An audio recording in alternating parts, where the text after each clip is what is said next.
these kids know.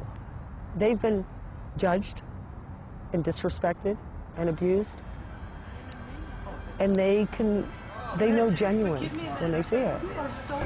I got to know her, and she came to a lot of campaign rallies and brought a lot of the youth, and she was always trying to get them involved in political things, because she was telling them the solutions, where you're going to find solutions for your problems and get help is through the political process and getting funding for programs and through the city and state and federal government. So she was always very conscious and aware of those things, and that was how I first met her, and I've stayed in contact with her and followed her work, and I've really had a lot of respect for her, because she's doing work that no one else wants to do. And I admire them for attempting to do what they're trying to do. There's not a lot of services for kids like this in Albuquerque, or really in a lot of cities, where kids can just go and sort of get some help on their terms and sort of try to establish some trust with some adults.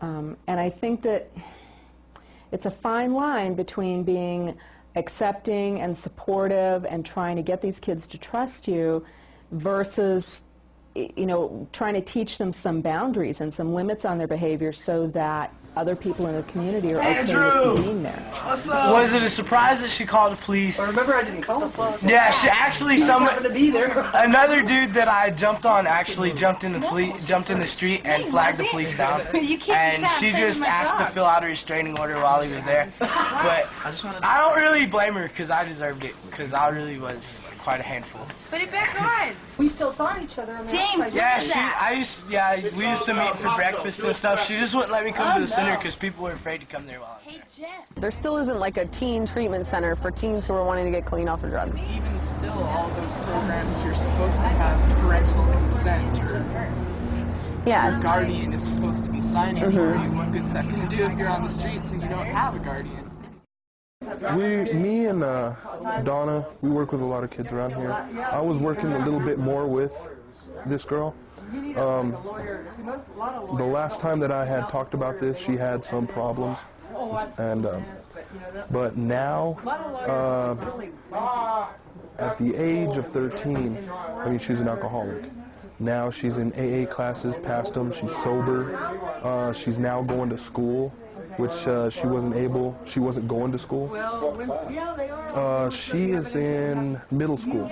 She has 3 weeks. In 3 weeks, if she can pass the exams from middle school, they'll pass her right into ninth, where she's supposed to be. So she's doing rather well. I got a kid in Colorado Springs right now that's being accused of murder and raping a 15-year-old girl up there. This is a disposable kid, at least according to society's rules. Just like most of these kids, they're just disposable. They're totally irrelevant. I mean, this is just some drunk gutter punk kid. It doesn't mean anything anyway. So they might as well railroad him, you know, legally.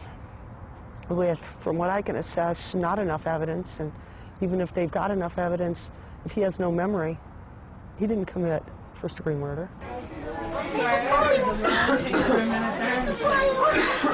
There you go.